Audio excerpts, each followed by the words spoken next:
राज्याचे लोकप्रिय मुख्यमंत्री देवेंद्र फडणवीस साहेब,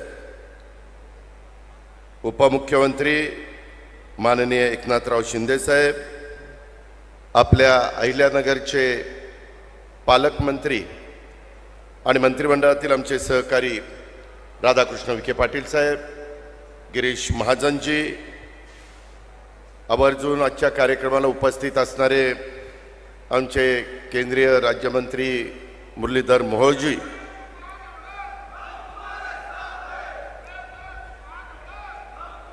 थांबा जरा कळ काढा आजच्या कार्यक्रमाला उपस्थित असणारे आपले संजीवनी ग्रुपचे प्रेसिडेंट बिपिनदादा कोल्हे, आपल्या माजी आमदार आणि संजीवनी महिला बचत गटाच्या फाउंडर स्नेहलताताई कोल्हे, कोपरगावचे माझे विधिमंडळातील सहकारी आशुतोष काळे, आपल्या कारखान्याचे तरुण चेअरमन विवेकजी कोल्हे, जमलेले सर्व संजीवनी उद्योग समूहाचे माझे सभासद बंधू भगिनी, माझ्या लाडक्या बहिणी, सर्व कामगार, अधिकारी, पत्रकार मित्र आणि माझ्या तरुण मित्रांनो, मी सुरुवातीलाच युगपुरुष छत्रपती शिवाजी महाराज, राजर्षी शाहू महाराज, पुण्यश्लोक अहिल्यादेवी होळकर, डॉक्टर बाबासाहेब आंबेडकर, महात्मा ज्योतिराव फुले ह्या सगळ्या महान विभूतींना विनम्र अशा प्रकारचं अभिवादन करतो। आज सहकार महर्षी शंकरराव कोल्हे सहकारी साखर कारखाना आणि संजीवनी ग्रुप यांचा हा देशातील पहिला सहकारी CNG प्रकल्प व स्प्रेडर ड्रायर पोटॅश ग्रॅन्युअल प्रकल्प याचं उद्घाटन आज अमित शाह साहेबांनी आपल्या सगळ्यांच्या साक्षीने केलंय। आणि ह्या कार्यक्रमाच्या करता बिपिनदादांनी, विवेकजींनी, स्नेहलताताईंनी आम्हाला सगळ्यांना बोलवलं, त्याबद्दल त्यांना मनापासून धन्यवाद देतो। इथं आल्यानंतर मला फार वर्षापूर्वीची एक आठवण येते। कोल्हे साहेब ज्यावेळेस आपल्या सगळ्यांचं प्रतिनिधित्व करत होते, त्या काळात एकदा आपल्या कोपरगावला दुधाचा एक मोठा आपण सभा आयोजित केलेली होती, दुधाला दर मिळाला पाहिजे अशा प्रकारची। आणि तेव्हापासून माझं इकडच्या भागामध्ये जाणं येणं, एकंदरीतच कोल्हे साहेबांच्या बरोबर फार जवळनं काम करण्याची संधी माझ्यासारख्या कार्यकर्त्याला मिळाली। मी त्याबद्दल नशीबवान समजतो। रयत शिक्षण संस्था असेल, VSI असेल, वेगवेगळ्या सहकारी संस्था असतील, तिथं आम्हाला त्यांच्याबरोबर काम करायला मिळायचं। अतिशय दूरदृष्टी असणारा नेता, परंतु नेहमी नवीन काहीतरी शोधण्याचा प्रयत्न कोल्हे साहेब करायचे। नंतरच्या काळामध्ये ती जबाबदारी बिपिनदादांनी उचलली। त्यांनी देखील त्या बाबतीमध्ये जे काही रोपटं लावलेलं होतं ते अतिशय चांगल्या पद्धतीनं वाढवण्याचं काम, वटवृक्षामध्ये रूपांतर करण्याचं काम केलं। कोल्हे साहेबांच्या सुनबाई स्नेहलताताईंनी पण त्याच्यामध्ये भर घालण्याचं काम केलं। आणि नवीन पिढीचा प्रतिनिधी या नात्यानं विवेकनी देखील या ठिकाणी चांगल्या प्रकारचं काम चालवलंय। मगाशी विवेक म्हणत होता, हे झालं ते धन्यवाद, ते झालं धन्यवाद। मी आता म्हणतो, मी जे म्हणणार आहे त्याच्यानंतर म्हणायचं तुम्ही धन्यवाद। विवेकनी उत्कृष्ट भाषण केलं, बस तुलाही धन्यवाद देऊन टाकले हो।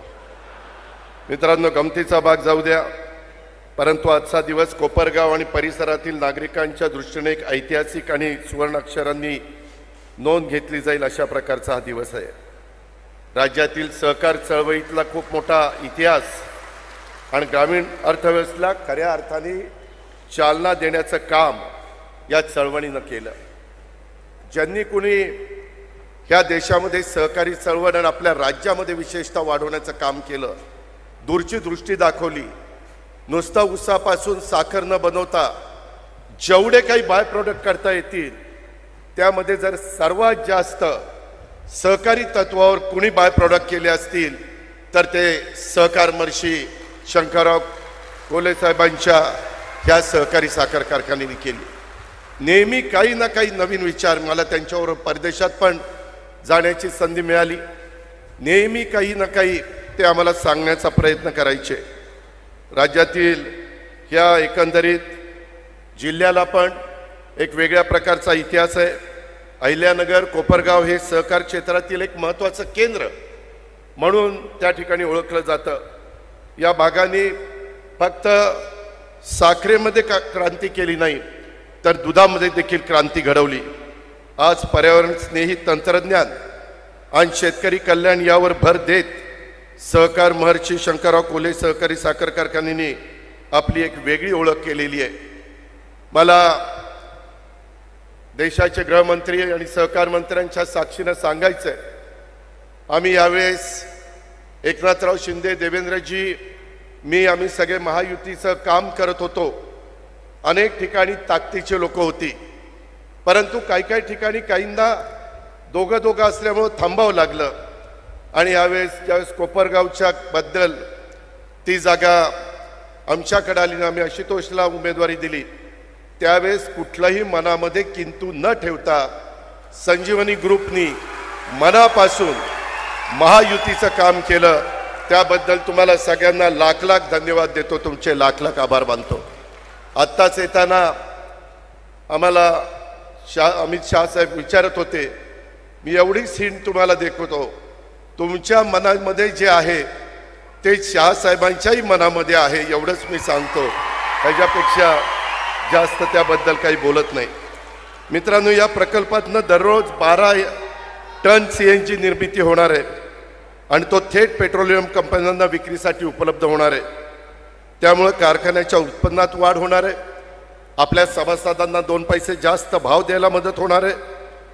त्याच्यामध्ये अन्नदाता असलेला शेतकरी आता ऊर्जादाता म्हणून देखील ओळखला जाणार आहे। वाहतूक क्षेत्रातील आर्थिक खर्च कमी करण्यासाठी सुद्धा या प्रकल्पाचा हातभार लागणार आहे, याची नोंद आपण सगळ्यांनी घेतली पाहिजे।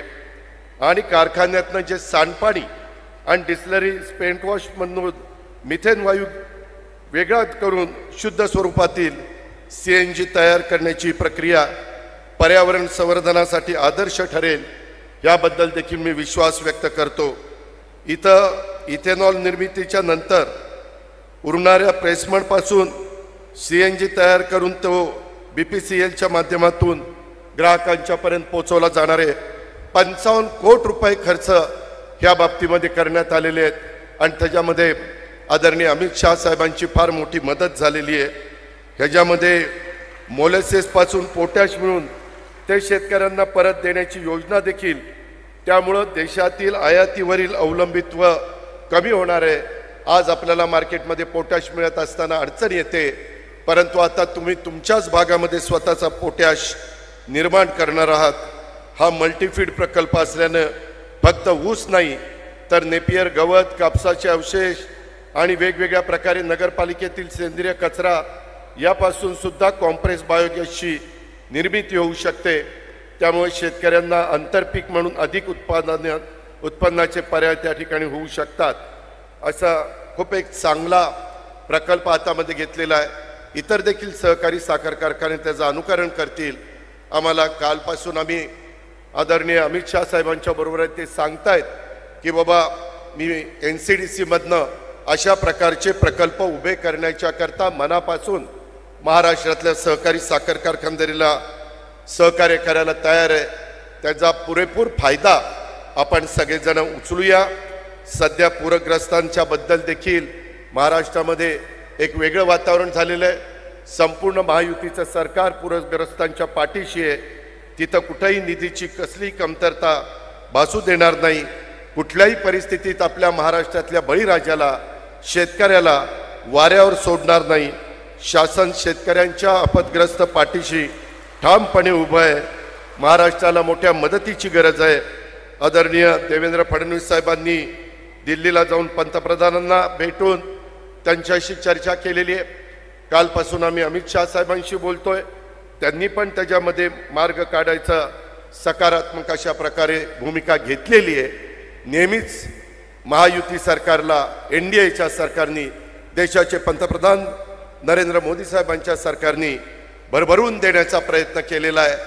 याही वेळेस तशीच मदत ही महाराष्ट्राला मिळाल्याशिवाय राहणार नाही, अशा प्रकारची खात्री मी आपल्या सगळ्यांच्या समोर व्यक्त करतो. प्रचंड संख्येने तुम्ही आदरणीय अमित शाह साहेबांचं स्वागत करण्याच्या करता इथं उपस्थित राहिलात, त्याबद्दल तुम्हाला सगळ्यांना धन्यवाद देतो. आणि कुठल्याही परिस्थितीमध्ये जे स्वप्न स्वर्गीय सहकार महर्षी कोल्हे साहेबांनी उराशी बाळगलेलं होतं, ते स्वप्न पार पाडण्याच्या करता, कृतीत आणण्याच्या करता पुढची पिढी देखील उत्तम पद्धतीचं काम करते. त्याबद्दल बिपिनजींचं, स्नेहलताताईंचं, विवेकचं, तुमच्या सगळ्या संचालक बोर्डाचं, तुम्ही सगळे त्यांच्या पाठीशी उभे राहता त्याबद्दल तुमच्या सर्वांचं मनापासून कौतुक करतो, मनापासून अभिनंदन करतो. असाच आशीर्वाद, असाच पाठिंबा आपण इथून पुढच्या काळामध्ये ठेवा आणि असाच ह्या सगळ्या परिसराचा कायापालट करून घ्या ही विनंती करून हा प्रकल्प अतिशय उत्तम पद्धतीने चालेल याबद्दल तुम्हाला हार्दिक शुभेच्छा देतो आणि आपल्या सगळ्यांची रजा घेतो. जय हिंद, जय महाराष्ट्र, जय सहकार. 2022 मध्ये मुख्यमंत्री झाल्यानंतर कॅबिनेटच्या पहिल्याच बैठकीत अतिवृष्टीग्रस्त शेतकऱ्यांना मदत देण्यासाठी हेक्टरची मर्यादा वाढवण्यासोबत NDRFच्या निकषापेक्षा दुप्पट पैसे देण्याचा निर्णय माननीय एकनाथ शिंदे साहेबांनी घेतला होता.